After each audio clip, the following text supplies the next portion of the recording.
There it is. Okay, hello. Welcome to the Mark Outwood Show, Adventures in the Meat Suit. Today I'm joined by David Gregory. Hello, David. Hello, hello. Some of you may have seen David on the Charlie Ward Show yesterday, I think. We're going to focus on the subject of indoctrination. Yes. Because I think we had a little chat last week because I mentioned brainwashing in my interview with Charlie Ward, and I think you picked up on that, and we had a little chat about it. And I think it's a really interesting subject to go into, especially this week has been very interesting. With people seem to be quite frazzled at the moment, and there's excuse me, there's a phrase I use that when people are nervous or full of fear and stuff, they cling to the side of the swimming pool, and that's my analogy for old long-term indoctrinated beliefs. Yeah. Whether it's from an outside source, whether it's school, school clubs, etc., or whether it's through your own belief system that you've grown through your life. So, like I said in Charlie Ward, you can indoctrinate yourself. So if you start believing in one narrative and you just follow that, you've indoctrinated yourself. You haven't left your mind wide open for other avenues to explore. And your RAF background will kind of testify to that, because that's one form of indoctrination, isn't it? Well, yeah, but I was thinking about this. The RAF was one thing, and that was interesting. How that, I mean, I kind of indoctrinated myself to some degree. It was, I grew up in a beautiful English village in the 1970s, and I was, we had all the flags out at this Queen's Silver Jubilee, and I was really proud to have my commemorative silver coin, which I think I've got in a box somewhere. And the British flags were out, and we were proud to be British. And I remember, I loved all the Kenneth More films, and Reach for the Sky, right. All those stories of daring do. And I had a paper round, and there was a woman who I used to deliver papers for. She was in her 80s. I can't remember her name, but she was a sweet old woman and was really nice to me. But she was married to a Second World War pilot, about the Britain pilot. So I used to dig her for stories all the time. Yeah. And then for me, it was just because I wanted to fly. I wanted to escape my village. Okay. I looked out the window in Miss Denny's maths class when I was about 8, and I saw the RAF used to fly over the village low in Harriers, and I saw this Harrier, and I was like, I'm going to do that. Yeah. And everybody laughed at me and said, you can't do that. You're short. You're from a council house. Blah blah. But I did it. And but the other indoctrination that was around, because it was the Air Force, I was like, well, I just believed in defending my country.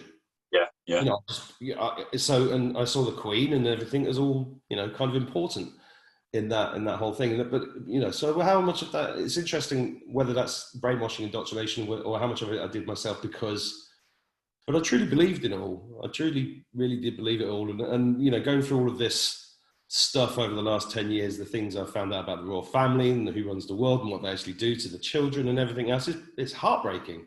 But you have to get through it. Yeah. And I've been going through it for a decade, and some people are just brand new to some of the information. Yes. And I just, but the other indoctrination thing I was going to mention was there was also this religious cult around me that grew. And I think I've mentioned a few times that I was molested. My dad was more than molested, and that religious cult actually had to close down 2 years ago because of the sheer volume of sexual assault cases against them. Okay. Right. Thank God they finally closed down. Yeah, finally. Yeah. So I saw indoctrination there, very extreme, because there were kids in that religious cult who were at school at the same time as me, and they were very different. And looking back on it, they were probably victims of child abuse, but I didn't realise that obviously at the time. Yeah. So yeah, sorry, I've rambled a bit there, David. I mean, what's your own story of, what's your first experience of indoctrination in your life?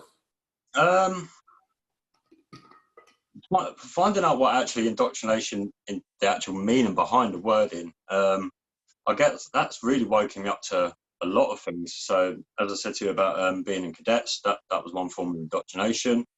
Schooling, There's so many avenues of it, but I find the most important one is how you can self-indoctrinate yourself by your own belief system, by the own information you're putting in and then taking into yourself, swallowing it, and then that's your output.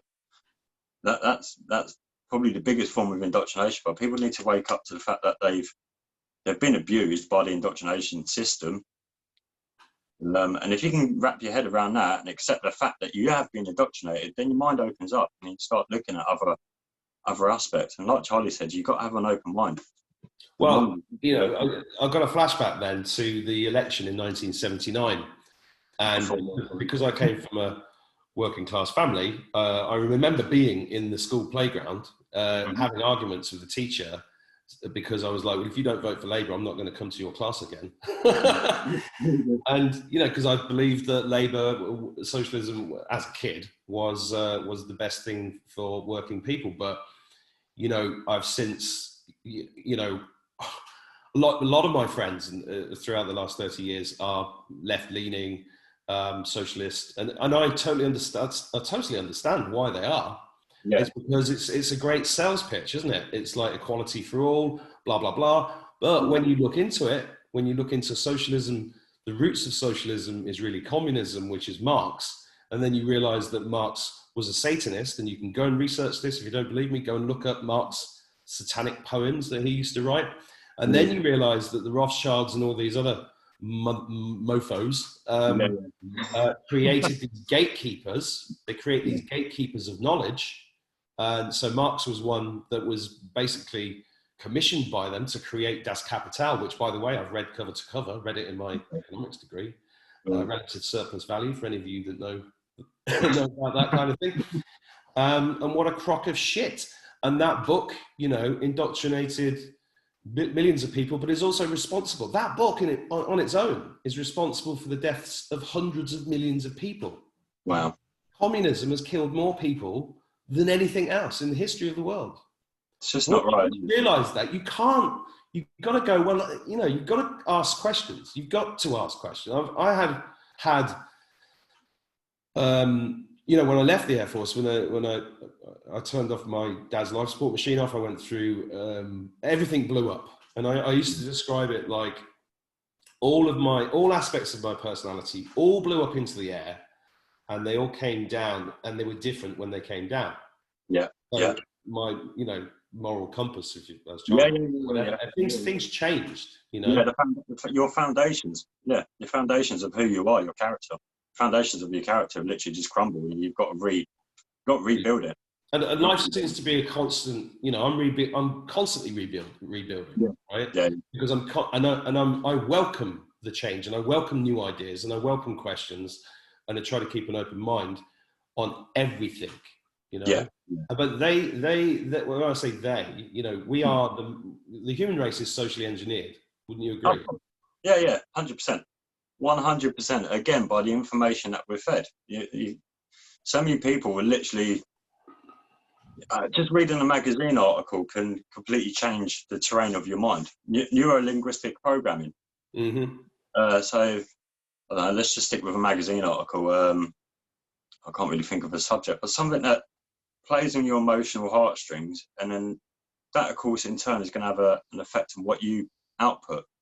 So you could be feeling completely calm 1 minute, you read that article, really emotional and upset, something else comes along that triggers that feeling, and then it's just a projection.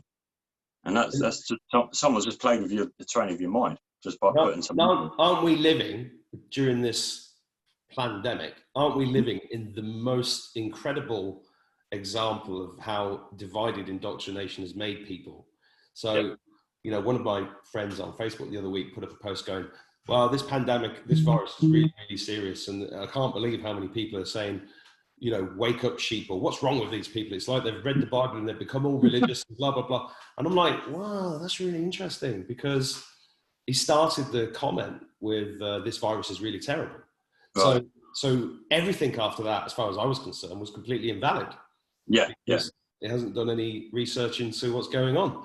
No. And I think if you the macro view for this, for me, is about once you understand that there is a network of 10,000 deep underground bases and cities and tunnels under the Atlantic with 3,000 mile per hour maglev trains, with 8 million children minimum go missing per year to feed this giant, the biggest industry on earth is this massive child trafficking network that Charlie Freak said, and I think I agree with him, as if you think about the numbers, has taken the souls of 1 billion children since World War II. When you understand that is a real thing, and then you understand, well, they've had to hide that from under, literally they've done this under our noses, right? So that, I mean, then they've had to control the media. They've had to control the education system. They've even controlled the true history of the earth. I don't know if you ever watched any Michael Tellinger videos.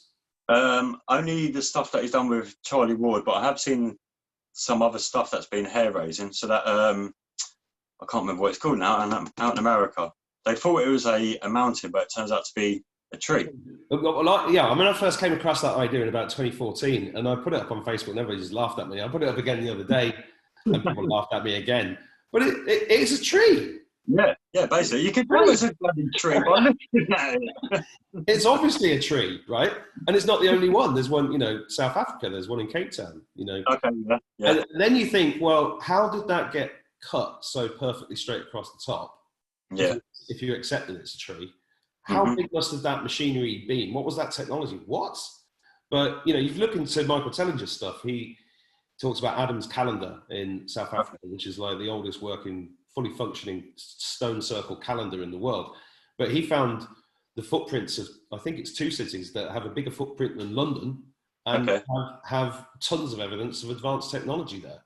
Right. And cloning and gold mining and stones that ring like bells, which you can use to levitate things, because that's a scientific fact. Yeah. So when you start realizing that everything's a lie and it's got all these gatekeepers, you've got Marx with the communism, you've got Einstein with his bullshit theory of relativity, you've got Stephen Hawking with his bullshit, and I'm glad that he's been found pictures of him at Epstein's Island. I mean, how the man lived as long as he lived, he was literally a mouthpiece, a puppet. They're all are, aren't they? But they could literally get him to say anything. Yeah. And then they bring out a book, Brief History of Time, more bullshit, and literally nobody has a fucking clue. No. And I think that's the issue right now, is like this seeking truth is coming from the fact that a lot of people are going, oh my God, I've got to rebuild all of my thoughts from scratch. You've got to start from scratch. You've got to literally have a blank canvas, have your mind open, and if your mind's closed and you're going down one narrative, you're going to miss all the other stuff that's happening. Like, of all the awoken people, shall we say, who are, they're going, what's RV, what's QFS? And I'm thinking, you're supposed to be awoke. Like, how have you not seen this? It's right in front of your face. So many people talking about it. Well, I mean, this brings up an interesting point, which is to do with how gentle we have to be with people as they're waking up, because it is actually a traumatic process, right? Which causes a huge amount of stress, anxiety, and depression. I've seen people go through the depression and then bounce back and cling onto the side of the swimming pool because they can't cope with it. Right. And they feel like they're drowning, so they have to come back. But the other reason why I was talking about the massive satanic paedophile network is that as a human race, like the paedophile with the child, we have been groomed. Mm-hmm. And the grooming is extremely powerful, right? And with that, as you've said it, I'm going to read out what I read on Charlie's show. Right. So, Indoctrination. Teach children critical thinking skills and you can persuade them to believe whatever you can substantiate, so facts. And then you've got the disgusting side of it, which is what's happened to every single one of us over decades, is to seduce and terrorize children with fantasies, punish their dissent, and reward their submission, and you can groom them to believe whatever you like. And that is what's happened to the entire human race. Unless you actually know what's going on, you're a victim to it. And it's only the critical thinkers that are now going, hold on, this ain't right. Something's not right here. You know, something I've noticed about, as you said, the critical thinkers, all the ones that I seem to have come across seem to have gone through some kind of trauma. Yes. I'm glad you said that. Describe my own trauma. You've definitely been through trauma. I believe, from what you've said Yeah. before. No, I agree with that. So people that have been through trauma, and also people that live in less civilized countries than our own, so more war-torn countries, countries that have had more political issues and wars. I'm not sure about less civilized, because I find the UK. Yeah, no, they're probably more civilized. No, I agree with that. I agree. Yeah, they're definitely a lot more friendlier, that's for sure. But no, they seem to be a lot more awake to and more receptive to the fact that there's so much corruption and bullshit going on. Well, funny you say that. I literally got a message 20 minutes ago from somebody I know in Marrakesh. Okay. Because I lived there for 4 years, and she was saying that she said even the taxi drivers are awake to what's going on, and and you know, when I lived in Morocco, it's a much poorer country than Europe, but people are happy. People are happy, right? And they're connected, and they look after each other. You know, if you want to build a house there, everybody chips in and helps you do it. And everybody knows everybody's name, and everybody's, you know, food. You can live on £1 a day there with fresh food, although that has been corrupted by Monsanto, and there's a lot of genetically modified bullshit going in. But you know, you can go and get your meat, and you know, blah blah blah. Yeah. But she's saying that they're, you know, and I found when I was living there that there was a lot more wokeness, if you like. And they all knew that the police are corrupt and the government's corrupt and everything else, but they just, you know, they looked after each other. And it was very much, it's a bit like being in Ireland. That, you know, if you're driving a car on the road in Morocco and somebody flashes you, they're basically saying the police are down there, watch out. And but like what we used to kind of do back in the day, get the old thumbs down out the lorry window. Yeah. But of course, in Morocco, they've got Islam, which is extreme indoctrination. And I don't mean that as an anti-Islamic thing at all. You know, I have deep respect for anybody's religious beliefs, but you know, religion's obviously the most powerful form of indoctrination ever. It was probably the first form, I would say, the first form of humanity's form of indoctrination. And have you got what are your experiences? Have you got any experiences of being indoctrinated into religion or being groomed or anything like that in your own life, David? So only with religion, I remember going to church with my mum. We used to go to church every Sunday, just a local one. And I think it must have been a blessing they'd done. I was called up to the front, and the priest has done the old blessing on my forehead. When I was a kid, I was like, what the fuck are you putting on my head? So I just wiped the water off and just kind of sat back down. So even as a kid, to me, religion had no substantial evidence for me to kind of cling on to it. So I always kind of dismissed it in a sense. And as I've grown older and my spiritual side's grown, I believe in a creator. So in my video yesterday, I said to Charlie about you are your own God. What I meant by that is you're God of your reality here and now. So in the present moment, because you control what happens to you. God is a creator. Obviously, there's a creator of what we live in, what we see. Yeah, basically everything. Yeah, look around you. How can there not be? Yeah, exactly. I mean, you'd have to be seriously just... I used to be an atheist. I was an atheist for about 20 years. I guess that's what you could call me. I've got what people would see on my forearm is an inverted crucifix, but I see it as a crucifix. Yeah, from your perspective, it's Yeah, but I was kind of showing to the world, like, this is my view on Christianity, like, flip it on its head, it's complete nonsense. But not to insult anyone, because actually Christianity is one of the, when you look at the values, it's a better one, shall we say. Did you know at the time that inverted cross is a satanic symbol? Yes, yeah, that's why I got it done. Is it?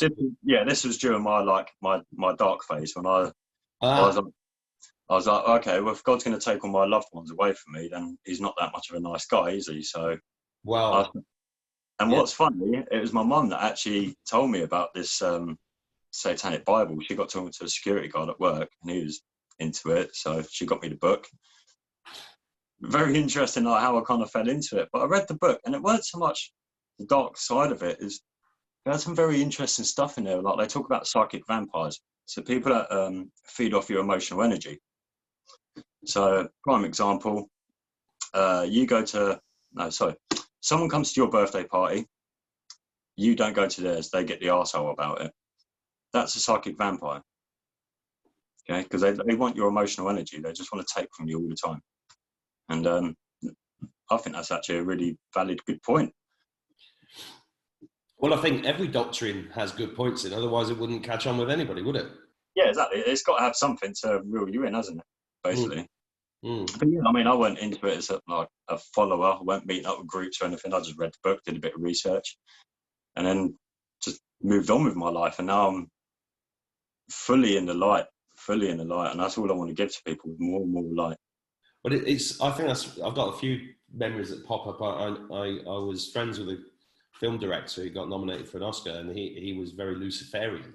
And Okay. He said, "I'm Luciferian." I was like, "What the fuck does that mean?" And Yeah.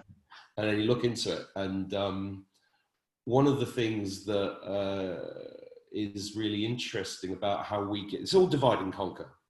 Of course. There's one creator. There's one truth.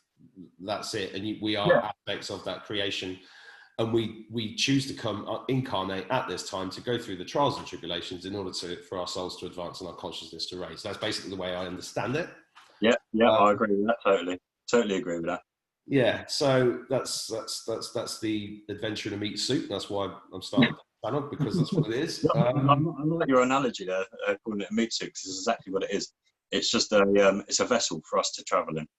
Yeah, well, I felt that since I was a kid. I always felt like I was driving a car, and I always looked at humans like out the side of my, like, gee, what? Aren't they strange creatures? Why do they do that?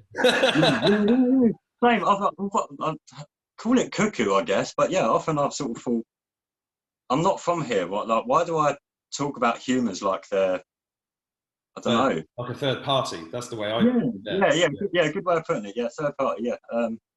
Like you're observing. It's strange, but then I come across this thing about star seeds, and I started looking into geometry recently. What, sacred geometry? Yes, yeah, as above, so below. Have you come across Nassim Harriman? No. You should look up the film Thrive. It's on thrivemovement.com. Okay. It was made by Foster Gamble and his wife about 10 years ago. It's a phenomenal film, and Nassim Harriman and sacred geometry is very much part of that. Right. Tesla understood the sacred geometry extremely well. Yeah. So sorry, I'm just like no, by all means. But yeah, sacred geometry is very important to humans. Very, very important to humans and nature. You've only got to look at nature and then look at yourself, and you can see it. A lightning bolt. You can see the Fibonacci sequence all through you. If you know Da Vinci's drawing of the guy with his arms out, that's all Fibonacci sequence. And, harmonic. I mean, we were talking earlier about 432 frequency, harmonic frequencies and stuff. Yeah, harmonic resonance, or I think that's the best way of putting it. Marina Jacobi's got a really good way of describing it. It's very in depth, so prepare yourself for that one. But no, it's sort of a high level of consciousness, how geometry plays into the human body and nature, how we're all intertwined. Even the brickwork outside is intertwined into us. Yeah, because everything has a consciousness. Yeah, it's a part of your reality, and that's how you can realise that. It's quite amazing, isn't it? It is. It's such a powerful thing to embrace that knowledge, and we're only scratching the surface of it. And this is what's being suppressed. This is the archaic knowledge that's being suppressed from us. This higher level consciousness. Absolutely. I mean, this is why they demonized cannabis. This is why they demonized peyote and ayahuasca and stuff like that, because the ancient connection that we have to the spiritual realm through the use of these plants, which are not there by accident. No. You know, I did a peyote ceremony with with a Mexican chief in a wigwam on a ley line in Glastonbury, and I remember driving there thinking, I was there in my Jaguar, right, and my big watch and all my big ego shit, and I was like, I was pulled there, and I drove into this field going, what the fuck am I doing here with all these hippies? What am I doing? And I sat in this tent, and it was the most beautiful thing I'd ever experienced. It was just amazing. And in the morning, because it starts about 8 in the evening and finishes about 6 in the morning, and the sunlight comes through and just hits him on the. It's so beautiful, the ceremonies. And peyote, for anybody that doesn't know, is a flower and a cactus from North America, which Native Americans have been using for tens of thousands of years as a ceremony to connect with nature. Yeah, since that day, I'm a tree hugger. You know, I feel the tree. I go in the forest as often as I can. I feel the tree. If I'm feeling stressed or anything, I just go for a walk in the forest. Yeah, yeah. And I take CBD. Yeah. Okay. Yeah. I take CBD every day, and it changed my life in terms of. So the reason I'm talking about that is just trying to get to the sort of anybody watching this, that we started talking about indoctrination. There's lots of different elements of that, and I think everybody can relate to that. How that relates to what's going on now in the world is super interesting, because this is, as Q calls it, the Great Awakening, right? Yeah. And we're seeing it everywhere. And we're seeing the trauma of that already. You know, there's been spats online this week with some of the people we know. So this trauma is going to be so big because everything they believed about the world is about to get turned on its head. Would you agree with that? Massively. And this is where everyone needs to literally just pull that parachute cord now, because you're at that falling point where that parachute cord needs to just eject. And you've just got to sail your way down now beautifully. You just reminded me, I did one parachute jump with the paras when I was 19, and I fell out of the plane. That's probably the bloody best way, though, isn't it? Well, you spent 3 days training how to push yourself out. And he checked the wire, because it was a static line, turned around, and I'd gone, and my legs were doing this. But it feels like that, you know, it feels like that now, you know. It does, yeah. You're free then suddenly, total peace. Yeah. And that is when you pull the parachute and you just softly land. Yeah, I'd love to do a parachute jump, but I'm petrified of heights. Well, that's why you got to do it. I'm a pilot, and I don't like heights. Okay, yeah. I hate being on a tall building. Hate it. When they've got a reference, I hate it. It freaks me out. Yeah. But do you get, my plane. Do you get the not clammy hands? Your hands, literally, your whole body goes kind of cold. Oh, like, yeah. I get it. I started getting anxiety when I was about 30 years old. I was having cold sweats, dreaming about being in a passenger plane. Oh, what's going on here? It's weird, isn't it? It just all of a sudden just pops up. I don't know whether that's just an evolution point in our consciousness, whether we have to go through that phase to raise our own self-awareness, to raise up those levels. Well, I think you're probably right. But one thing else that comes to mind is that, let's say, you know, we're talking about stuff here, interesting conversations. I know that you're a truth seeker, I'm a truth seeker, whatever you want to call us.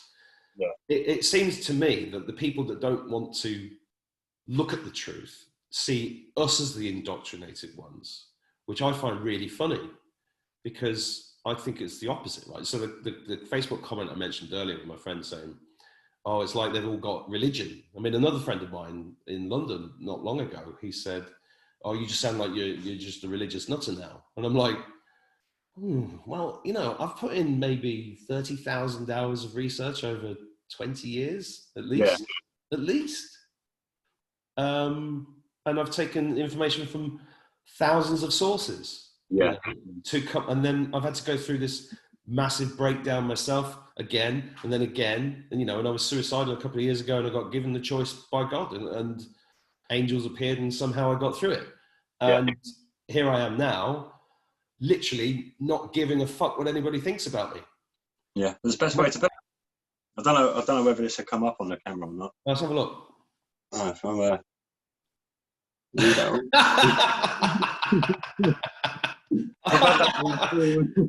like that. About 15 years, I think that's not that long. It's a bit aggressive for me, but you know, it's your power. Yeah, because I stupidly used to dress and talk and act the way to fit into certain genres of groups, shall we say. And I've got friends in all different types of areas, different walks of life. And I thought, you know what, I've had enough of trying to pretend to be something I'm not. So bollocks, fuck what people think. I'm going to be me. And if you don't like it, there's billions of others out there. Jog on, you know? Life's too short to really care. Yeah, I went, you know, you go through certain things. I think I was talking on a video this morning about, I had an online hate campaign which was full of lies about me, and this guy really went for me. He was, because I won't go into why, but and it was all lies, and it was all online. I was like, what the fuck? And he was emailing all my friends, telling them lies, and I lost a few people. They weren't really friends, obviously, but you got, and this takes me back actually to David Icke. So I thought obviously everybody took the piss out of Icke when he was on the Wogan show years ago and everything else, but after 9/11 happened, and I lost a friend in 9/11, and I started reading his books, and one of the first books I read was Truth Vibrations. Have you ever read that? No, I've not read any of his stuff yet. No. I think it was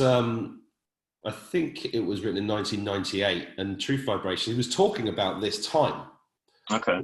So Icke talks about the fact that he went to Peru, he got off a bus, he went to a hill, and then he stood there for 45 minutes, had a download of information, and then it said when the rain comes, it was a totally blue sky, it'll be over. The rain came, he went back down, he went back to England, he ended up going on the Wogan show. And he said, I am the Godhead. And, everybody just laughed at him. Wogan took the piss out of him. Yeah. And he told, it's a couple of things. Firstly, he says that, and I'm very grateful to David Icke, by the way. I'm confused about why he's not talking about Q, but I'm very grateful to all the work that he's done over the last 20 years. And anybody that slags him off has never read one of his books. I don't think I really listened to him and had their mind open enough. Well, this computer right now is sat on Trigger, one of his books, because it's that big. But Icke talks about two things. One is he talks about the fact that he had to get to the point where he was given information, downloaded information, which I totally believe because I've had the same experiences. Yeah. He had to get rid of giving a shit what anybody thought about him. So he had to be publicly humiliated to the point where he didn't care anymore what anybody thought. And that was... It's exactly what I said yesterday about ego. If you can drop ego, then you don't respond to people attacking you. You don't respond to the trolls. You don't respond to the stupid negative comments. If you can literally just drop ego, because the moment someone attacks you, it's your ego that's responding. Yeah. It's not anything else. It's literally just the I inside of you just responding to what's happening on the outside. And if people can literally just go, you know what, I'm going to take a step back, become the observer, because happenings come and go. The observer's there forever.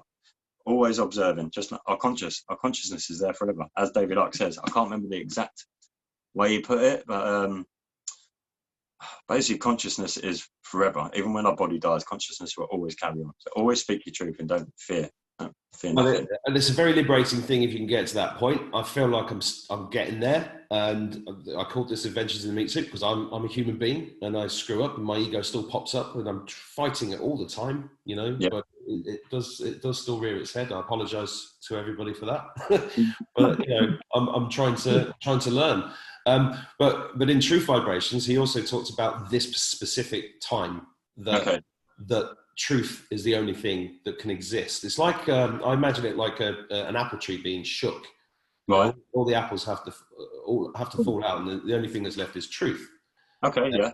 And that's what it feels like to me. There's lots and lots. I've had to face my own personal truths, face up to my own failings, get through those, and then try to stand up and say, okay, right, I want to find the truth. I'm going to tell you what I know, and I'm going to speak to people like you to find out more. That's it. That's what it's about. Well, yeah, truth and love, and that's the direction we should be heading in.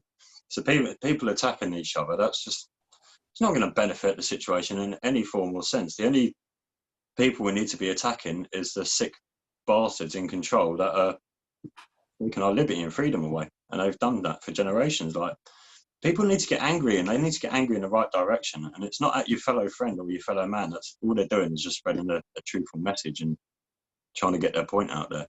Well, they've convinced the human race that the human race is the one responsible for the planet being in a state, for poverty. It's not us, it's them. And they're very, very deceptive and very powerful. They have been. Do you think that? Let's just keep it simplistic. This is good versus evil. This is Revelations. If you want to go and read that book in the Bible, I think this is what's happening. It's not about left and right anymore. It's not about Republican, Democrat, blah, blah, blah. It's about good versus evil, 100%. Yeah. I feel it. We know. Do you think the good guys are going to win or are already winning? How do you feel about where we're at with that? It's a really difficult one to say. If you go by visual audio, and you're stupid enough to turn the TV on, then you're going to think the bad guys are winning. If you follow your heart, follow your intuition, and as Charlie says, your moral compass is right, I think the answers are there in front of you. I think we are heading in the right direction. It's just a matter of time and patience. And there has to be a critical mass turning point as well. Because if all the truth suddenly rushed out now, there's going to be a lot of people that are going to be devastated. I accidentally red pilled a friend I was talking to last night. I mentioned, Did you slip him a Mickey? So we're talking about Mickey. It was actually about Disney. She was saying like, no, not Disney, and I was like, Disney's one of the worst for it. Oh God, it's awful. And all I said was a symbology about. It's the one that the Walls logo. The paedophile logo, yeah. Yeah, and it was in Navigator, which is one of my favourite childhood films. Yeah, it's on the silver things behind in the ship, isn't it? Yeah. So I mean, when I found this out, I was affected by it. It was one of my childhood favourite films. But my mind's that open, I'm not devastated. It's literally just washed off me. Like, okay, yeah, I can accept that. I'm in a similar position. I'm in a sit with my son and say, right, what movies should we watch tonight? And I'm like, well, we can't watch De Niro anymore. I don't want to watch Tom Hanks. They've all gone, and it's like, well, we've got to let go of all of it.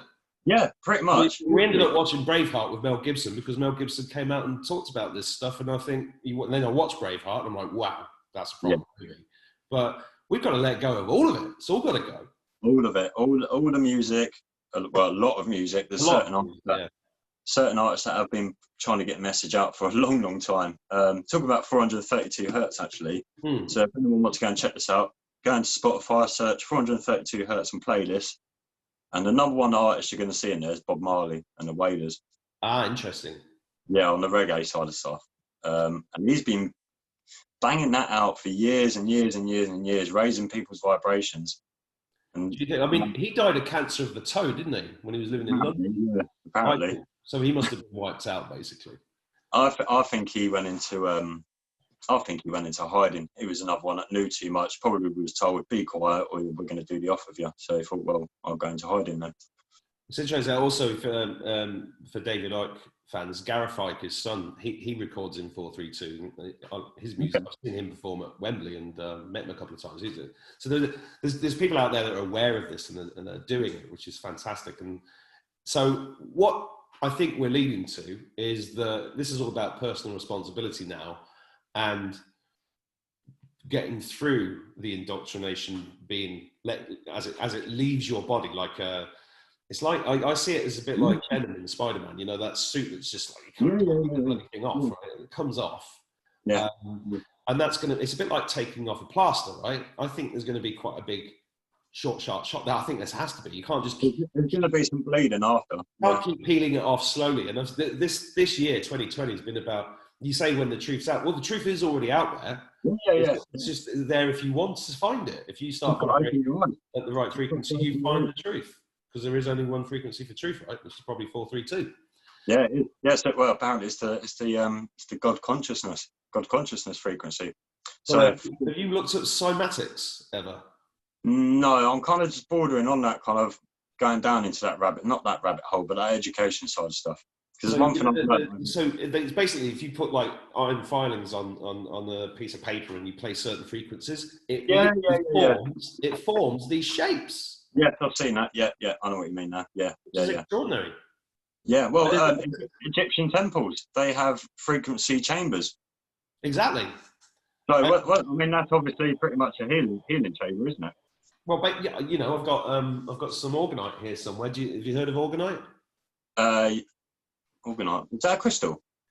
No, it's there was a guy called Wilhelm Reich, who's I think was an Austrian, possibly a Nazi, but whatever. But he discovered that if you put, he was building cages for people to sit inside, and the cages were made out of sheep's wool, metal, sheep's wool, metal, sheep's wool, metal. Okay. And he just basically, he didn't call it orgonite, but basically he discovered that your energy field is here, and if you put it near that organic and metal mix, effectively what happens is that this material reharmonizes your frequency. Right. Okay. Interesting. Right? So I've got an orgonite pyramid here somewhere. I can't see it right now. I think it might be in my bag, but so he was curing people of all sorts of, because illness is disease is dis-ease, right? Which is basically your frequency is misaligned. right? Yeah, Uh, she should be that alignment. If you realign your frequency with 432, orgonite, even oils carry frequency, CBD carries that frequency. All of these things harmonize you. So this is about taking sovereignty over yourself. And if anybody out there watching this is like feeling anxious or stressed or I mean, somebody said on Facebook yesterday, I can't cope with anymore. I just want to turn off. Yeah. Put the telly on. Don't put the fucking telly on. No. But you know, go meditate and just get yourself centered again, because this is like being. We are in a storm, and I mean, this is World War III, but we're sat at our kitchen tables, right? It's crazy, isn't it? It's absolutely crazy, but it is a war of. It's a spiritual battle. It's a spiritual battle with yourself and the higher forces at work. And every battle starts at home. Inside, yeah. It does. Like those poor bastards that were 16, 17 years old that went off to fight for our freedom, our grandparents. They had a choice when they left those boats. They had their spiritual choice then. You know, and we've got ours now. People got to speak up. I mean, yeah, we set our kitchen tables in our rooms, whatever, but you've got voice. Use it. It's the most powerful weapon in the world. Well, I've got, an interesting question here, because when I do believe that what you just said is 100% right. And then I find myself, you know, getting cross, indignant, or getting involved in the fights. Yeah. And then I get messages from some of my spiritual healing friends, and they say, Mark, you've got yourself trapped into the matrix again. Stop it. You've got to keep raising your consciousness through raising up to love and those frequencies. But it is extremely difficult sometimes when you see. I think I made a video the other week that one of the people in the group, his sister committed suicide because it was just heartbreaking, because it was so unnecessary, because she was on the way, because people were attacking her. Yeah, just because people aren't using their, excuse my French here, they're not using their fucking brains. And I'll say that. I say that with anger, because I find it really upsetting that human society is turning against itself and not looking at the bigger picture. We're under attack. Attack the people that are attacking us. Don't attack your fellow man, because you're weak. You can't see them. It's a spell. Yeah. I love that. Right. So while you've said that word, spelling, God, the English language is such a complex thing. As I said to Charlie, I've got an education of a 14-year-old. And for me to pick up on this kind of really does say something. So the word spelling, so we can look at that as spelling the word, however you spell a word. And then you can look at the magical side of stuff. So spelling. And one of the things that came up about the deep state is how they basically tell us what they're going to do beforehand. So there's stuff like films and stuff like that. You come out of a cinema, you go, oh, that was such a great film, wasn't it? You tell all your mates. It's a form of consent. You've basically been put under a spell, and the energy you're giving off, you're feeding that. And so why all the people keep mentioning deep state, why you keep posting stuff about pedophiles and all the other crap that's going on, you're giving it power. You're giving that spell power. What we need to be doing is what we're doing, talking about raising consciousness, raising your own self-awareness, spreading. I find that there's loads of things you've said there that trigger things in me, not in a bad way. 100% they know magic is real and works, right? Yeah. And spells are part of it. The law of karma is real. The law of attraction is real. I've proven this, and I'll talk about it in more videos in the future. I've looked into magic to I'm actually very close to a castle down the road, which is in the middle of a lake, where W.B. Yeats and Aleister Crowley used to cast spells as members of the Hermetic Order of the Golden Dawn. Okay. This is Ireland. This is a land of there's magic circles everywhere. There's portal tombs everywhere. That's why I think the whole country has been subjugated over such a long period of time, because they just wanted to get rid of. They're rewriting the magical history of the place. And I've actually got a book up here by a guy called Thomas Sheridan, who lives down the road from here, called Sorcery. I'm very interested in that. And I'm telling people, anybody watching this should go and research magic, because magic is 100% real. And all magic is intention. Because we create the universe with our intentions and thoughts. This is why the law of attraction works, because if you vibrate at a frequency, you're manifesting something, you're bringing it towards you. The problem we've got is that we think we're going towards it, but it's the other way around. And these guys with their secret societies and their magic bollocks, they understand this 100%, which is why they've cut all the ties, castrated us from our birthright of knowledge. Yeah. And you've got indigenous tribes all over the world that know this, but they haven't got a voice. Right. Because these motherfuckers are there with their massive media machines and their war machines and their pharmaceutical poisons, and fuck them. I'm fucking pissed off with them beyond belief. I can't do that. I've got to meditate again. Got to meditate. That's it. Just got to keep saying. Going into eye consciousness now. I'm sorry. I got knocked into the matrix there. No, but no, you've hit the nail on the head there, because that's the ego inside. That was the I being attacked by what's going on. That's everything the deep state are doing to us. That the I inside of you just lashed out. So that's a form of ego in a sense. Not that it's bad, because it's perfectly natural to lash out at something disgusting like that. I don't know. It's just there's so many avenues, isn't there? Well, this is the thing. How I've said that I'm indignant against paedophiles, and I know what these things have been doing to children, right? How do you face something that vastly evil and horrible without getting cross? How do you do it? How do you raise your consciousness at the same time as getting rid of this crap? How do you do that? Do you know what? The part of me wants to say, I don't want to forgive him. I don't want to let that go. But that's the part what we have to do.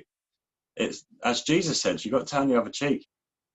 We know that Trump is taking them out. We know that the military's in action. The Pentagon Paedophile Task Force, we know that they're in action. We know they're taking them out. But what do you say to people who say, show me the proof of it? Because it's very, very difficult to prove. To be honest, I'll say people that say, show me the proof of it, I'll say you're quite sick in the head, that you want to see something like that. Why can't you just look at, I mean, there is proof out there. There's enough proof out there. There's enough snapshots of, was it New York Park City? Central Park. We've got the tents, and Gene Deco's doing his talk over. Look, there's videos out there. There's enough evidence. And if that ain't enough to feed your taste buds to kind of like want to see that, and you want to go any further, I think that's just wrong. Podesta's artwork is fucking far enough. Oh, geez. You know, that's far enough. Why the bloody hell do you want to see that in a human form? Seriously, you got to look at your moral compass again and go, that's not right. I shouldn't want to look at that. I want to be looking at what can help people move forward, move away from that. Well, I think there's a couple of things. I mean, it seems that people won't believe it unless it's on the BBC or CNN or in the national newspaper, which is just nuts. And the other thing is cognitive dissonance, right? Yeah, that's where I think we're at. I think that's exactly where a lot of people are at. There's so much information, misinformation as well, that people have overloaded themselves. They've actually made themselves cognitively dissonant from everything that's going on, and this is why they're missing so many other aspects. And I'm trying to help people raise their self-awareness, because if you can raise your self-awareness, live in the present moment, you become of what's actually going on around you, because you haven't gone outside of it. If you think of 3 circles, you're in your circle, that's your present moment. You've got the outer circle, that's your input, and you've got your outer circle, and that's just going over the line. Like, you're just going to live in a clouded mind. You're back to fearful thinking. And you know what it's like when you start getting emotional about subjects, you instantly cloud your mind because you've got an attachment to it. And this is where you've got to keep an open mind, almost allow those emotional attachments to be pushed to the side a little bit, compartmentalize. That's a good one. Well, this is Taoism, basically. Yeah. So if people want to connect with you or learn more from you, how do they do it? Just go to my channel on YouTube. So Spiritual Warrior of the Many. Bit of a naff name, but we can really. Mine's called Mark Atwood. You couldn't get any naffer than that. Of the meat suit, I like that. That's good. Oh, I got slagged off for that. I got a few people saying, "Oh, yeah," and I was like, "Oh, whatever. It is what it is." I'll put a link to that below. Is there any other way that you... Twitter at Moany Bollocks. So you can find me on Twitter. I love being British. Only we talk like this. Yeah. We like Charlie said after our chat yesterday. It's got to be raw and authentic. That's how I am. I am raw and authentic. If you got to be true to who you are, man. Yeah. Yeah. Well, this is it. Yeah. I'm very true to who I am. I accept who I am. So I mean that's it. Yeah. So at Moany Bollocks on Twitter, on Parler, it is at David G 777, and then YouTube Spiritual Warrior of the Many. Yeah, well, send me the actual links. I'll put them in the description of the video. Okay, it's been an absolute pleasure talking to you. Yeah, and, I'm sure we'll catch up again soon and be chatting on WhatsApp anyway. So thanks a lot, David. Yeah, God bless you, mate. Thank you. Take care. Yeah, mate. You too.